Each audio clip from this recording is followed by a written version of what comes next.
Oi, I'm Christine Sudoku, and you're watching YouTuber News.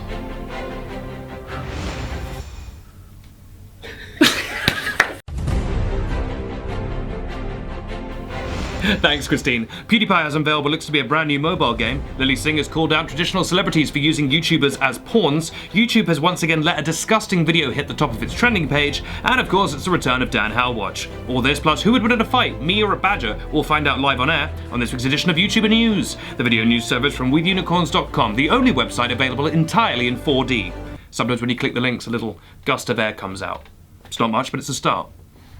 Now, first story, PewDiePie, the biggest YouTuber in the world, has unveiled Poop Die, something he describes as a poop crafting adventure. I'm too old for this.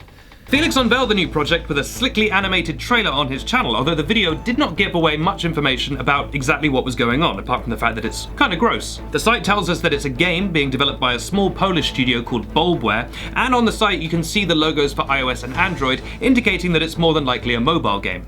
This would make sense because PewDiePie's made mobile games before. He had Legend of the Brofist, and of course Tuber Simulator. There's no information about when the game will be coming out yet, but the fact he's teasing it probably indicates that it's pretty soon, so keep your eye on his channel and on the app stores. What's the game about? Well, it's about a farting worm. And with that, we'll move on to our next story. Yes, good idea. Our second story, Lilly Singh has called out traditional celebrities for using YouTubers as pawns. Now, she didn't name names, but she kind of made the point that clearly there are a lot of traditional celebrities who want to make it on YouTube and who see using YouTubers as a way to get a bigger audience, but who don't want to actually creatively collaborate with those YouTubers. Do you get what I mean? So in other words, they'll say, hey, Lilly Singh, you're a big YouTuber. How about I have you in my video? And then I'll get your audience. And Lilly will say, that's a great idea. Why don't we come up with some video ideas? And they'll say, ha ha ha ha, no, I'm Hulk Hogan. I don't take notes from you. I'm gonna make my video the way I want, and you can just be in it. I don't actually know if Hulk Hogan has YouTube. I was just trying to think, like, who's a celebrity that kids would love? Ah, Hulk Hogan. Lilly's full quote is the following: with all due respect, if you're a traditional celebrity trying to enter the digital space on platforms such as YouTube, please do not approach my peers and I as if we are pawns in your strategy. Happy to collaborate as creatives, not destroy my self-worth for your cameo. Pretty direct. She went on to say, miss me with that, I want your viewership enough to collaborate, but not enough to trust your creative vision nonsense. Now, I kind of want to know which celebrity it was that did this. She does collaborate with a lot of different celebrities, so I guess we'll never know, but it's nice to see her really putting her foot down, because at the end of the day, Lilly Singh does not need these celebrities, all right? Lilly Singh is a celebrity. Lilly Singh's huge. They should be so lucky to collaborate with her. There is one celebrity we know she's definitely not talking about though, and that's The Rock, who she described as fantastic, down-to-earth, humble, and who has her eternal support. So don't worry guys, The Rock is just as nice a guy as we all suspected. Don't know about Hulk Hogan though, so yeah. I'm not saying he's a bad guy, I'm just saying I don't know him. Wish I did. Wish I did. You know, I cameoed in a celebrity's YouTube video once. Yeah, it was the band at NSYNC. You know NSYNC? Yeah, they're pretty big, yeah. No, that's, you're saying NSYNC, right? I'm saying NSYNC. NSYNC is the American band. I'm talking about NSYNC, which was the Albanian equivalent. Yeah, so they have a YouTube channel. About 43 subscribers, about 43 subscribers. And yeah, I was in one of their music videos. I was playing Man in Background. Our third story, and it's a bit of a bleak one. David Hogg was one of the students who was caught up in the Parkland shooting in Florida last week. He was in the school when the shooter came in and killed students, teachers. You know, it was an incredibly stressful time.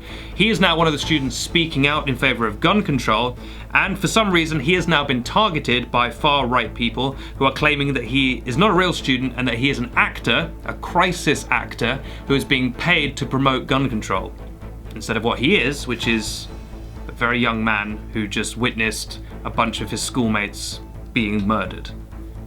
Pretty gross.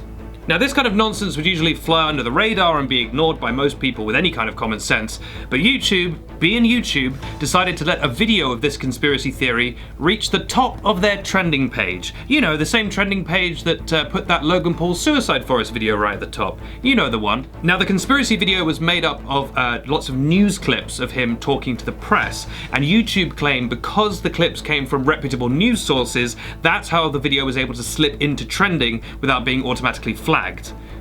pretty weak excuse if you ask me. And you have asked me, so I'm gonna say it's a pretty weak excuse. The video then sat there for a while, gaining so much attention, so many views, and of course you've got to remember, you know, this is a completely fringe, nuts theory, but the fact that it would get to the top of trending does lend it, in some people's minds, a bit of credence. Do you know what I mean? Because if this was just some video with 50 views or whatever, people will think, well, this is just some nutcase making a video. But if you go on YouTube and a video is at the top of the trending page, no matter how nuts, you might think, is there something to this? Is this real? Surely YouTube wouldn't let something completely fake and really offensive get to the top of the trending page. My friend, you've never been on YouTube before. The video is now gone. YouTube said it violates their terms of service, which it definitely does, but it was there. It made it once again, which shows that all of the statements, all of the gestures that YouTube made after that Suicide Forest video made it into the trending page were completely futile and useless. They claimed they were going to change things, that they were going to fix things. Things are exactly the same, and they really suck. And you need to fix this, YouTube, because it's no good, and it's very damaging. I mean, this guy and his family are receiving death threats because of this conspiracy theory, and this video only fuels that conspiracy theory. You know, there are some issues on YouTube that are a little bit, you know, vague and difficult. How exactly do we monetize properly? You know, how exactly do we boost smaller YouTubers? These are questions that have long answers, but a very simple question is, should we let stuff that is massively dangerous and offensive, should we let that get to the top of the trending page? And the answer is no. It's super fixable. Be better. Please be better. In the words of Casey Neistat, do you have no human oversight? Well, those are our 3 stories, and you know what that means. It's time to check in with our Dan with a Plan. That's right, it's Dan How Watch.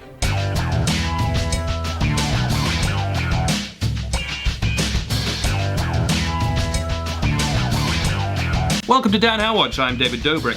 What's Dan been up to this week? Well, as you know, last week Dan was in South Korea for the Winter Olympics, and a grand old time was had by all. But now he's back in sunny London, and he's planning his tour with a little someone I like to call Phil Lester, which is strange because his real name's PJ. Now, Dan had all kinds of ideas for this tour. He was going to do a little bit of a dance, do a little bit of a sing, do a little bit of a reference to his videos. We all enjoy those. But then he looked down at the note paper he had in front of him with all his ideas, and he grabbed the paper and he scrunched up and threw it away. Then he took his pen and he wrote down a single idea.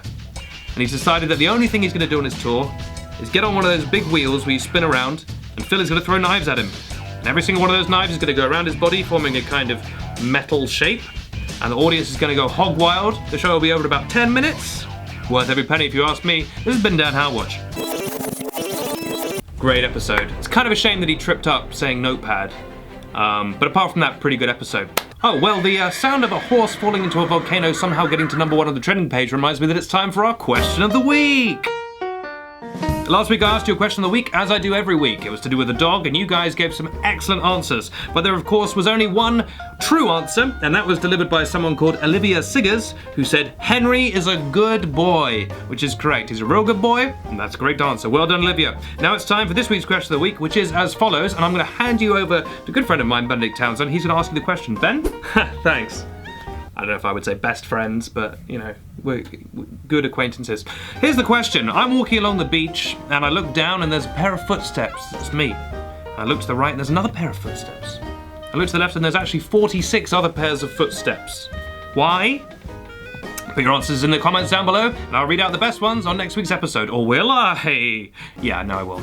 Or will I? Yeah, no, I will. I'm Benedict Townsend, and this has been YouTuber Blues. Oh no, wait, sorry. YouTuber News, which airs every Friday on the We the Unicorns YouTube channel, Facebook page, Twitter page, all the pages. Don't forget, the best way to get YouTuber News is to hit subscribe, and you'll get the videos delivered straight to your sub box the second they come out. And if you could do me a favour, small favour, if you've enjoyed today's episode, if you like the news, if you like watching things with your eyes, can you hit the like button? It does help us out with YouTube's algorithm, which, as we all know, is really accurate and great, and we all love that algorithm. But yeah, if you could give us a like, that would mean a lot. Merci beaucoup. Have a great weekend, guys. I'll be spending my weekend doing my favourite activity, hunting the deadliest animal of all. I think you know the one I mean. Tigers who have been trained to use knives. You don't hear him coming. Pad along silently. What's that? What's that? Coming at you. Got a knife. Whoa, whoa. But I'm quicker. 2 chops. Head falls off. 2 chops. Don't mess with the next Marine. Next Marine who is now a newsman. They're all dead. Unarmed. 10 of them down. And that's just Saturday, baby. Bring on Sunday. I'll see you next week.